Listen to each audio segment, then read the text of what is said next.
Welcome back to doctor Preeti's tutorial. कल हमने बात की थी कॉकरोच की बॉडी वॉल के बारे में। आज हम डिस्कस करेंगे इसका डाइजेस्टिव सिस्टम। तो जो कॉकरोच का डाइजेस्टिव सिस्टम है ये दो पार्ट से मिलके बना होता है। वो दो पार्ट हैं alimentary canal and digestive gland. तो जो एलिमेंट्री कैनाल है ये लॉन्ग होती है और इसके तीन मेन पार्ट्स होते हैं। पहला जो पार्ट है उसको बोलते हैं फोरगट। यहाँ से यहाँ तक आपको देखने को मिलेगा, this region is called as foregut. दूसरा जो पार्ट आता है दैट इज़ मिडगट। ये छोटा सा जो रीजन है यहाँ पर देखने को मिल रहा है स्ट्रक्चर में, दिस इज़ मिडगट। एंड जो थर्ड पार्ट आता है दैट इज़ हाइंडगट। हाइंडगट जो है ये लोअर मोस्ट पोर्शन जो है ये आपका हाइंडगट में कंसीडर होता है।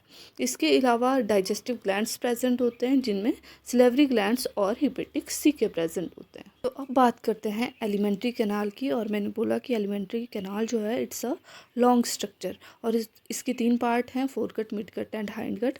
तो बात करते हैं फोरगट की। फोरगट जो है स्टोमोडियम भी इसको बोलते हैं और ये जो है अलग अलग पार्ट से मिलकर बना होता है। सबसे पहला जो पार्ट आता है that is pre oral cavity. Second part इसमें आता है माउथ। थर्ड पार्ट आता है फेरिंक्स। फोर्थ पार्ट आता है ईसोफेगस। फिफ्थ पार्ट आता है क्रॉप और लास्ट जो पार्ट आता है दैट इज़ गिजार्ड और प्रोवेंट्रिकुलस। तो सबसे पहला जो पार्ट है that is pre oral cavity. Pre oral cavity जो है it is bounded by labrum and labium. ये हमने जब माउथ पार्ट्स किए थे कॉकरोच के वहाँ पर भी पढ़ा था। तो प्री ओरल कैविटी जो है ये पैसेज प्रोवाइड करती है फूड पार्टिकल को to enter into the mouth. Mouth जो है वो फूड के इंटेक में हेल्प करेगा and it leads to the pharynx. Pharynx जो है ये ट्यूब लाइक स्ट्रक्चर है and it leads to the oesophagus. अब अगर आप ईसोफेगस देखो which is the fourth part, it is again a short tube like structure और एंटीरियरली ये यहाँ पर फेरिंक्स से जुड़ा होता है और पोस्टीरियरली ये सैक लाइक स्ट्रक्चर से जुड़ा होता है यहाँ पे, जिसको हम बोलते हैं क्रॉप। तो it leads to the crop. जो फिफ्थ पार्ट आता है दैट इज़ क्रॉप। क्रॉप जो एक स्टोरेज चैम्बर की तरह एक्ट करता है और ये यूजुअली फूड को स्टोर करने का काम करता है। नेक्स्ट जो पार्ट आता है दैट इज़ गिजार्ड। गिजार्ड को प्रोवेंट्रिकुलस भी बोलते हैं। गिजार्ड जो है वो ग्राइंडिंग में हेल्प करता है। तो फूड पार्टिकल्स की ग्राइंडिंग जो है वो यहाँ पर होती है।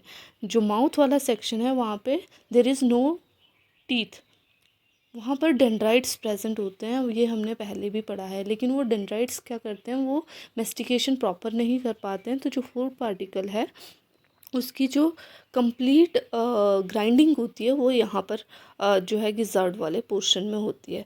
अगर आप गिजार्ड का यहाँ पर सेक्शन देखो तो यहाँ पर आपको लॉन्गिट्यूडनल ग्रूव्स देखने को मिलेंगे, सर्कुलर मसल्स प्रेजेंट होती है। इसके अलावा यहाँ पर टीथ प्रेजेंट होते हैं। तो यहाँ पर जो है आपको 6 इंटरनल टीथ देखने को मिलते हैं जो क्या करते हैं, वो फूड पार्टिकल की ग्राइंडिंग में हेल्प करते हैं। नेक्स्ट जो पार्ट आता है दैट इज़ मिडगट और इसको मेसेंट्रोन भी बोलते हैं।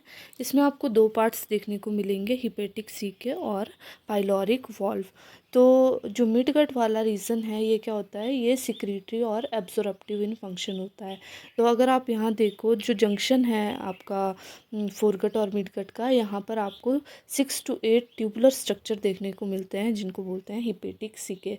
और ये हिपेटिक सीके क्या करते हैं, डाइजेस्टिव एंजाइम्स की सिक्रीशन करते हैं, जैसे कि ट्रिप्सिन हो गया, इरिप्सिन हो गया, पेप्सिन हो गया और लाइपेजेस हो गए, ग्लिसरॉल हो गया। तो इस तरह के एंजाइम्स की सिक्रीशन ये हिपेटिक सीके करते हैं। इनको गैस्ट्रिक सीके भी बोला जाता है। इसके अलावा यहाँ पर पाइलोरिक वॉल्व प्रेजेंट होता है। यहाँ पर जो है मैक्सिमम एब्जॉर्प्शन होती है और जो मिडगट और हाइंडगट वाला रीजन है इन दोनों के जंक्शन पर भी यहाँ पर आपको थ्रेड लाइक स्ट्रक्चर देखने को मिलते हैं जिनको बोलते हैं मालपीजियन टिब्यूली। अब जो हाइंडगट वाला पार्ट है उसको प्रोक्टोडियम भी बोलते हैं और ये भी 4 पार्ट्स में से मिलके बना होता है, जिसमें पहला पार्ट आता है इलियम, दूसरा आता है कोलोन, थर्ड आता है रेक्टम और फिर आता है एनस।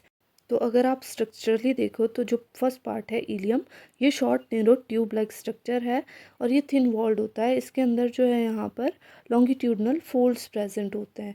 नेक्स्ट जो पार्ट आता है वो कोलोन आता है। ये लॉन्ग वाइड कॉइल्ड टिब्यूल होता है और ये भी एब्जॉर्प्शन में हेल्प करता है। नेक्स्ट लास्ट जो पार्ट आता है दैट इज़ रेक्टम। ये शॉर्ट सैक लाइक स्ट्रक्चर होता है और इसकी वॉल्स जो होती है थिक होती हैं और इसमें इसके अलावा रेक्टल पैपिले प्रेजेंट होते हैं जो एब्जॉर्प्शन में हेल्प करते हैं। और लास्ट जो पार्ट आता है एनस जो कि एलिमिनेशन ऑफ वेस्ट मटेरियल में हेल्प करता है। नेक्स्ट जो पार्ट था डाइजेस्टिव सिस्टम के under, that is digestive gland. तो मैंने वहाँ पर मेंशन किया था कि कॉकरोच में दो तरह के ग्लैंड्स देखने को मिलते हैं। फर्स्ट जो पार्ट है दैट इज़ सिलेवरी ग्लैंड। तो जो सिलेवरी ग्लैंड है आपको यहाँ एंटीरियर रीजन में देखने को मिलेगा। अगर आप इस स्ट्रक्चर को यहाँ भी देख सकते हो तो यहाँ पर जो है सिलेवरी ग्लैंड्स प्रेजेंट है इन द फेरेंजियल रीजन। और ये जो सिलेवरी ग्लैंड्स हैं ये क्या करते हैं, सिलेवरी अमाइलिस की प्रोडक्शन करते हैं। तो सिलेवरी ग्लैंड्स के साथ साथ यहाँ एक सैक लाइक स्ट्रक्चर प्रेजेंट है, इसको बोलते हैं सिलेवरी रिसेप्टिकल्स। दूसरे जो ग्लैंड्स आते हैं यहाँ पे दैट इज़ हिपेटिक सीके। और ये हिपेटिक सीके जो है अलग अलग तरह के एंजाइम्स की सिक्रीशन करते हैं, जो कि मैंने पहले भी बोला। तो जो सिलेवरी अमाइलेज है ये मेनली क्या करता है, ये स्टार्च को शुगर में कन्वर्ट करने का काम करता है। जो हिपेटिक सीके हैं यहाँ से प्रोड्यूस होने वाले एंजाइम ट्रिप्सिन और एरिप्सिन प्रोटीन को अमाइनो एसिड में कन्वर्ट करने का काम करते हैं। लाइपेजेस जो है वो फैट के ब्रेकडाउन में हेल्प करता है। इसके अलावा जो ग्लिसरॉल है, इन्वर्टेज है एंड माल्टेज हैं वो कंप्लीट डाइजेशन ऑफ स्टार्च में हेल्प करते हैं। So this is all about the alimentary canal and digestive gland of cockroach. If you like the content, please hit the like button, share the video and subscribe the channel Dr. Preeti's Tutorial. Thanks for watching.